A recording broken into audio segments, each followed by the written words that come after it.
What's up, gentlemen and ladies? I'm going to show you the new project.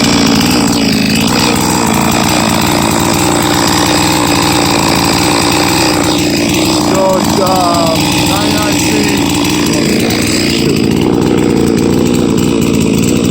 99cc 660 platform clone.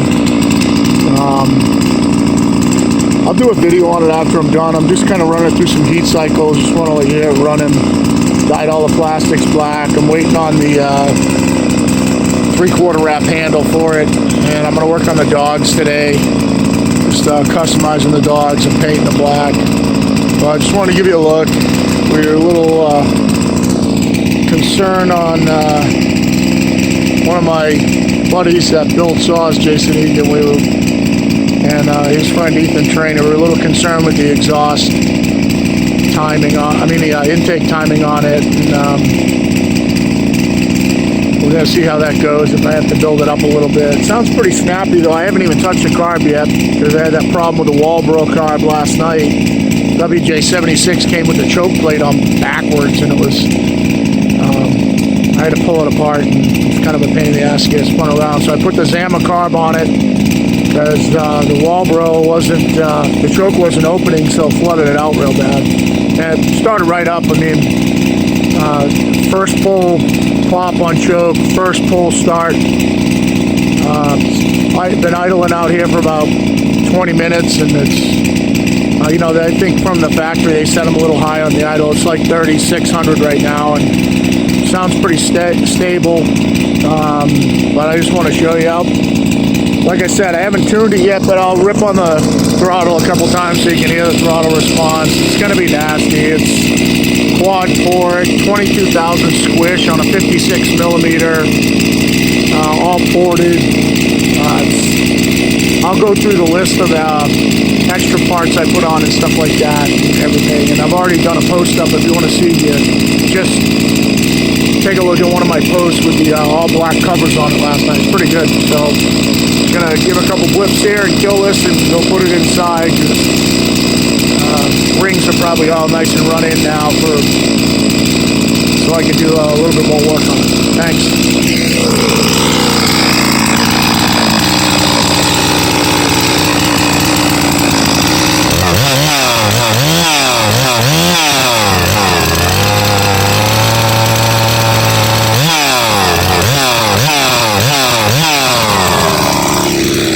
I noticed right away is the manufacturers, Hudzel people are really starting to get their shit figured out from one aspect, and that is getting the carbs pre-tuned so that these saws will start up when you guys get them. That's probably one of the hardest things. If you don't know how to set them and you're dicking around trying to get your saw started for the first time, this carb it's really set up pretty well. The low side is almost dead on. I could basically back off the throttle screw right now, the throttle plate screw, which on these is the LA screw. I could back that down to 2,800 RPMs right now, and as far as the throttle response goes, it's really close. It's a good sign. It's set a little bit rich on the top end, so you guys don't blow them up all the time, which you can tell. Yeah, and the other thing I noticed right away, the clutch is obviously it engages when I hit the throttle, but it's not spinning at 3,600. That concerns me a little bit. It makes me feel like that clutch drum's a little bit big. It's a possibility the springs in the clutch will kind of soften up a little bit. Really at 3,600, that clutch should already be spinning.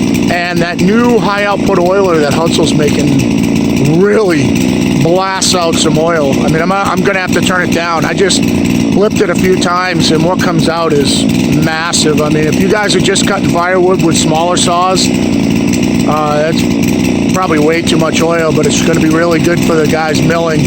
There's no doubt with what's gushing out of this thing, that'll oil my 56-inch bars, no problem. It's really, really pumps it out. And I'm not even running it up to full RPM or anything. So, all right, more to come. Thanks.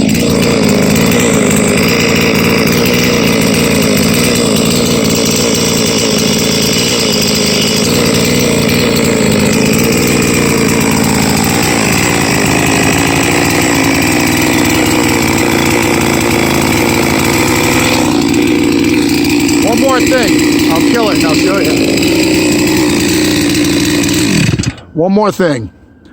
All right, you know, we've been through the lists and lists and lists of everything to replace on these saws, and everybody's got their own opinion, but I will show you one thing that's been getting better and something you don't need to replace if you don't want to. Now, I've always put the steel decomps on. I have a whole list of parts that I order when I order a kit, and they all just go on automatically. Bar studs, steel decomp, NGK, cable rings, Elasti-Start, trigger. Hey, James. Good, how are you? The trigger and control rod. I get the HD filter setup, bar studs, the chain adjuster. I order a seal kit, rip the seals out right away. Can't think of anything else off the top of my head, but those are the things that I order. When I order the kit, I sit down and source all that stuff, go down to my steel dealer and order most of it, because really his prices are competitive, to be honest with you. I mean, he's selling, you know, Elasti-Starts are like 12 or 15 bucks, and you go online and they're 25, 30. So, I mean, he's definitely cheaper on those. I mean, the decomp valves are cheap. I mean, he's really being competitive.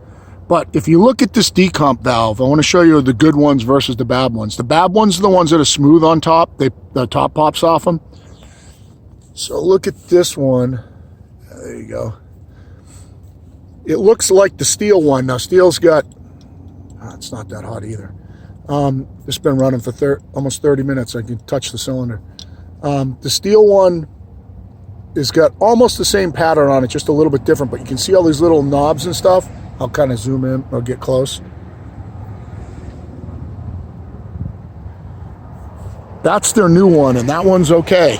So, just looking at it, I can't tell if I see no, looks all right. There's no real blow by or anything. But this is the good one. I haven't had one. I have one of these on one of my 4 saws and has not popped off. So I think those ones are safe to go. And yeah, I'm gonna do some more work on the dogs today. Try to get them. I can touch the muffler too. Wow, that's nice. Look at my hands. You heard the saw. The saw's been out here running for 30 minutes. I'm touching all this with my hands. I know that it's like 40 degrees out, so it's obviously going to cool down fast, but it's nice. It's running nice and cool for 22,000 squish. It's running nice and cool, but yeah, so I'll do a little bit more work on it, and after I get the 3/4 wrap on and the dogs on, I'll end up posting up some pictures and stuff like that, and then I might do some cuts today too. If I do some cuts, I'll post it up. But I'm going to let it cool down. Just check all the bolts, make sure everything's tight, and then maybe I'll do some cutting with it later, and then check the bolts again later when it cools down. You go through a couple of cycles where you do that, and they'll stop loosening up. I mean, there's engineered stretch in those head bolts and all kinds of things. So anything's going to rattle loose. It's going to rattle loose going from real low temperatures like it's been out up into, you know, the 300 degrees, 350, and then cool back down to the low temperatures again. If anything's going to get loose, it's going to get loose then. So yeah, that's it. Have a great day, guys.